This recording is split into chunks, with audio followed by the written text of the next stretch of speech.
Now, in the other book, Builders, that you did with Kathy Sheridan, you talk about the exploits of and the exploitation by the private property developers. And in the series you did in March of this year, you followed up on the consequences of the recession on those developers. Do you think that will come back when the recession, assuming the recession... That what will come back? That this feeding frenzy of on property development. I don't, because I think it reached levels that, to me, at the time were inconceivable. And it seems also to me that it's inconceivable that those levels will ever be reached again. I mean, it's hard to say ever, but really it was so wild and so mad that I can't imagine that we would allow those circumstances to happen again, whereby property became so overvalued, to the extent that, as I remember working out in Paris in February 2007, that residential property prices on a per square meter were dearer here than they were there. And I mean, like, how can property on the periphery be worth more than property at the centre? Yeah. This is complete nonsense. So, the whole situation was completely unsustainable. And, all that stuff about how the Irish property market was heading for a soft landing and everything else, I thought that was such bullshit at the time. and as we now know, not even I imagined that the landing would be quite as hard and catastrophic as it is. Now, what do you see as the next big story? I mean, climate change I want to come back to, but are there any other stories on your radar screen for the next 6 months in terms of environmental issues? Well, the climate thing is the biggest one, really. Right. I mean, the run-up to Copenhagen, I mean, that's seen as a watershed in terms of how the international community, as it's known, or world leaders and their environment ministers and governments everywhere are going to have to start dealing with this problem really seriously. They are, of course, ironically helped by the recession, because carbon emissions have come down because of the decline in economic activity. So what seemed to be a much more difficult challenge, say in 2005, 2006, is now a little bit easier because of the essentially the collapse in the economy, globally. But do you think that they will develop a long-term commitment to reducing those? Or yes, I do. Yes, I do. What's your expectations for Copenhagen? Well, I don't think it's going to fix the thing. I don't think it's going to get to that stage. I think there's a kind of a problem, a timetabling problem, in a sense, because it seems to me to be it's difficult to imagine how Barack Obama can get his legislation through Congress between now and then. I don't think that's going to happen. So therefore the Americans will be coming without, a full package on the table. They'll have a partial package, in a sense. So I think what will happen in Copenhagen is that a framework is going to be agreed, and then the details and commitments will be made, and then the details of how this is to be fleshed out will be worked out at the next two climate summits. I mean, after all, the Kyoto Protocol on climate change was adopted in December 1997, but it wasn't finalized until 2002. Now, I don't think the lead-in time is going to be as long as that on this occasion, because I think there's a much more widespread appreciation of the urgency of the crisis and the need to deal with it now than there was in the mid to late 90s. Do you have that sense within the larger Irish population that they really do accept the dangers of climate change? I think there is a pretty widespread acceptance that it is a problem.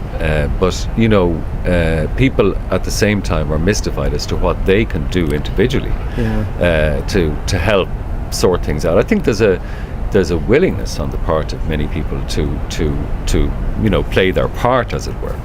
But we have locked ourselves into an unsustainable pattern of development, because we've allowed the sprawl of Dublin and other cities to go on for so long, that so many people are commuting long distances to work, if they have work. it's no coincidence that the places that are worst hit by the property market collapse are the commuter towns and the suburban schemes that were built around them, which were targeted essentially at Dublin commuters. What we should have been doing, and officially that it was the planning policy at the time, was to consolidate the city, not to allow it to sprawl. And we just didn't do that. We failed to do that because I think that every guy who owned a field, wherever it was, wanted to have it developed, and saw it as their right, to be able to sell that field for squillions, compared to what they would have got for it as agricultural land. And I think that was one of the big drivers of the whole thing. And nobody could say no to them. Yes. Yes. Basically. And you're quite right. There was a piece in the New York Times today, in fact, that the American Congress has indicated they're not even going to consider climate change legislation until after next year. So I think you're quite right on that. Yeah. But now, in March, I think it was, you talked about you reported from Copenhagen. There was a meeting, and you talked about the recent research is showing projecting at the upper range about 1 meter or 3.2 feet rise in sea level. Yes. Some people say it might be 2 feet, might be less. It's hard to predict. Yeah.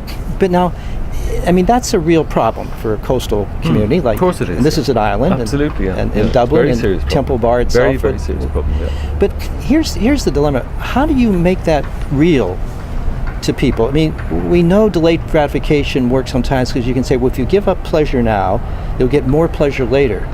But this is a much tougher sell. This is saying, give up something now, and in 50 to 100 years from now, 5 generations later. This is the problem, yeah. This is the problem. How do you make that essentially real? I suppose people have to focus on, a lot of people are currently dealing with, the very pressing issues to do with the economy. But I think people have to appreciate the fundamental fact that the environment is not a division of the economy. It's the other way around. And if we think we have serious problems now, which we do have as a result of economic contraction and the absence of growth and the collapse of the property market and everything else, these are really as nothing compared to the potential consequences of climate change, particularly in relation to rising sea levels, but even in relation to average global surface temperature, as applied to Ireland, or rainfall levels, or we've seen this year, July was the wettest July on record since records began in 1861. So we are on a hiding to nothing, and it depends fundamentally on whether people think that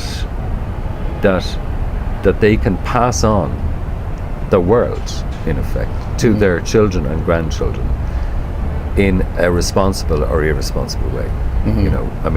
Do you take responsibility now, or are you just going to hand over a mess for future generations to sort out? Because it's not going to be easy. The longer it's left, the more difficult it's going to be to sort out. Well, we're going to count on you to make it real for us, all right? And so that people do recognize that. Well, and we'll count on you to do that, we hope. I try my best. Is there another book on the horizon for you? No. Okay. Everybody asks me that and say, when are you writing another book? And I say, no, don't talk to me about writing another book. It's very difficult. And I can't think of one offhand. I might in the future. I could never say never, but I've no immediate plans to write another book, because it's a tough job. It is. Well, we'll look forward to your continuing coverage in the Irish Times. Thanks very much for talking with us today. Thank you.